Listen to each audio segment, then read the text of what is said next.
Good morning বন্ধুরা। এখন কটা বাজে জানো? সকাল 5:30।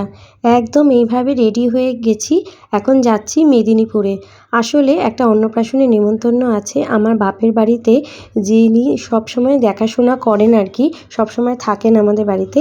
তো তারই নাতনির অন্নপ্রাশন উপলক্ষে আজকে যাওয়া। তো গিফট উপলক্ষে দিচ্ছি একটা নূপুর, আর দিচ্ছি এরকম একটা মিন্ত্রা থেকে আমি একটা ফ্রক অর্ডার করেছিলাম, সেটাই।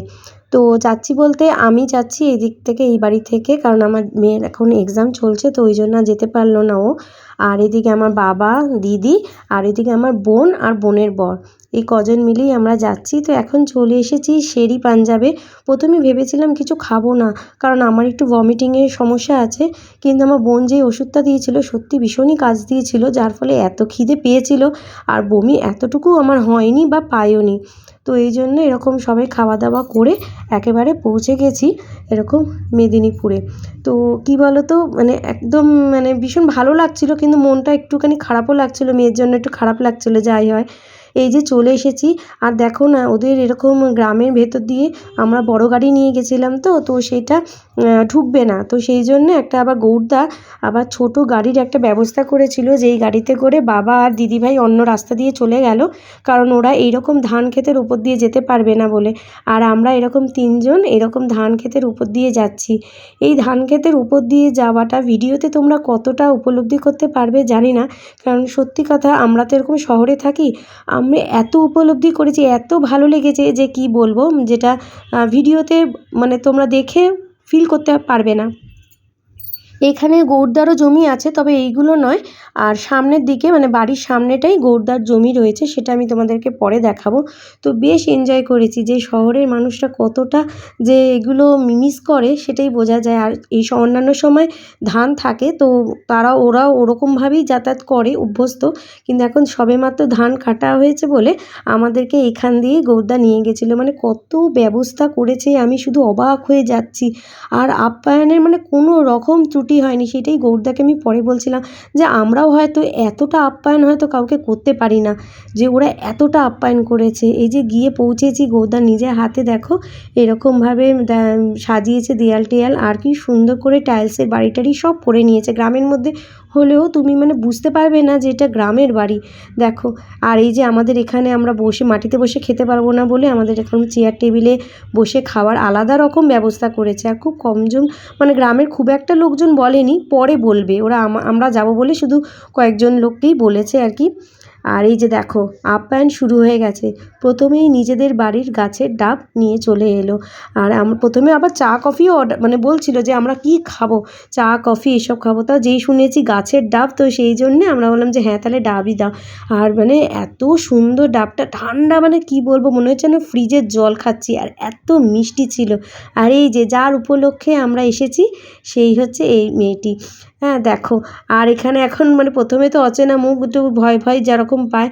আর বাবা এই হারটা দিয়েছিল, আর একটা ওই যে রূপোর যে ছোটো বাচ্চাদের বালা হয় না হাতের, সেটা দিয়েছিল। আর আমার দিদিও দিয়েছিল রূপোর বালা।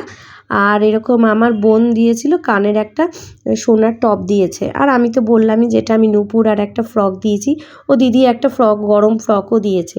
আর এই যে শুরু হয়ে গেল আবার খাওয়া দাওয়া। এখন দিয়েছে চিকেন পকোড়া, এটা খেয়ে খেয়ে গান শুনছি। গানেরও ব্যবস্থা করেছে, কীরকম বলো তো, গৌড়দারই নিজের ভাইয়ের ছেলে, ও আবার ফাংশন টাংশন করে, হ্যাঁ, তো সেই গানই ওরা আবার এখানে ব্যবস্থা করেছে।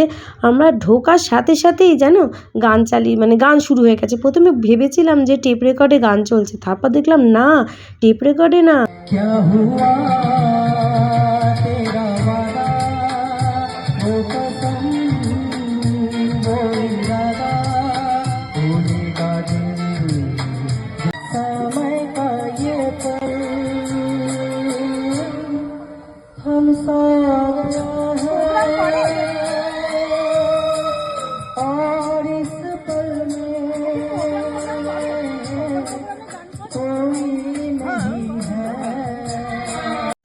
এইবার চলো দেখাই গৌরদার বাড়ি নিজের একদম সামনেটুকু জমিটার মধ্যে কি কি চাষ করেছে। কিছু তো বুঝতে পারছিলাম আর কিছু বুঝতে পারিনি।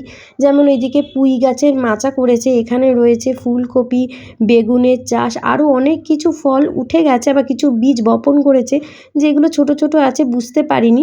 তো লঙ্কা গাছ এগুলো তো রয়েছে, এখানে ফুলের গাছও রয়েছে, আরও নানা ধরনের দেখতে পাচ্ছ তো চারিদিকে সব গাছ আর গাছ। আর এইদিকে দেখো এখানে অল্প কয়েকজন লোকেদের খাওয়ার ব্যবস্থা করেছে আলাদা রকমভাবে। দেখো কার্পেট টার্পেট সমস্ত কিছু পেতে দিয়েছে। আর এখানেও কি সুন্দর স্টেজ বানিয়ে গানের ব্যবস্থা করেছে, এত ভালো লাগছে। এরপরে চলো দেখাই আর কি কি আছে গৌরদার বাড়িতে। দেখো দুটো গরুও রয়েছে, এখান থেকেই ব্যাস দুধের ব্যবস্থাও হয়ে যায় সব কিছু। আর এখানে আমি দাঁড়িয়ে একটুখানি ওই জন্য ফটোও তুললাম। আর রয়েছে নিজেদের বাড়ির পুকুর, সেখানে জিজ্ঞেস করলাম যে কি মাছ আর নেই, শুধু মনে বলছে যে শুধু চিংড়ি মাছ আর আরেকটা কি মাছ ছাড়া বাকি সব এই ছোটোখাটো পুকুরটার মধ্যে দিয়েই হয়েছে, রুই কাতলা মৃগেল সরপুঁটি থেকে শুরু করে লাইলন টিকা তেলাপিয়া সব ধরনের মোরলা সব মাছই নাকি এখানে পাওয়া যায়।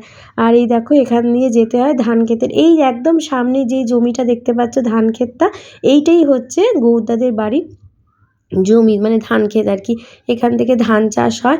আর এই বাড়িতে লাগোয়া যে সমস্ত ধরনের গাছ আছে, ধরো নারকেল গাছ, আম গাছ, আরও অনেক কিছু গাছ, ধরো এখানে বাতাবি লেবু গাছ, কাঁঠাল গাছ সবই গৌরদাদের রয়েছে, কি গাছ নেই। আর গৌরদার ছেলেও বললো যে এত আম গাছ আছে, এত আম হয় যে খেয়ে কুল করতে পারে না, সব নষ্ট হয়ে যায়, এত আম হয়। তো ভাবি তাই আমরা আম কিনে কিনে খাই, আর এখানে আম পড়ে পড়ে নষ্ট হয়ে যায়। ব্যাস দুপুরবেলা চলে এসেছে, কাঁসার থালায় আমাদের খাবার ব্যবস্থা করেছে। দেখো কি সুন্দর করে সাজিয়েছে আর নিয়ে এসেছে। আর এবার পদগুলো বলছি পরপর, কীভাবে বলবো আমি বুঝে পাচ্ছিলাম না। খাওয়া তো দূরের কথা, আমি তো অবাক হয়ে গেছি, মুখটা দেখবে আমার কাচুমাচু হয়ে গেছে যে এত খাবার খাবো কী করে। তা আমি সব কিছু খাবারই অল্প অল্প করে তুলে নিয়ে খেয়েছিলাম, আমরা প্রত্যেকেই চামচ দিয়ে তুলে তুলে নিয়েছিলাম, কারণ এত সুন্দর করে সাজিয়েছে, না খেলেও ওদের মনটাও তো খারাপ হয়ে যাবে।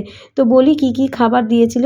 এখানে দিয়েছিল ফ্রাইড রাইস, ঝুড়ো আলু ভাজা, বেগুনি আর স্যালাড, আর দিয়েছিল পমফ্রেট আর পনির, আর দিয়েছিল ডাল, ফুলকপির তরকারি, আর দিয়েছিল চিংড়ি মাছ, কাতলা মাছ, ইলিশ মাছ, আর ছিল মাটন, আবার দেশি মুরগি, আর ছিল চাটনি, পাঁপড়, মিষ্টি, দই, আবার 2 রকমের আইসক্রিম। ভাবতে পারছো?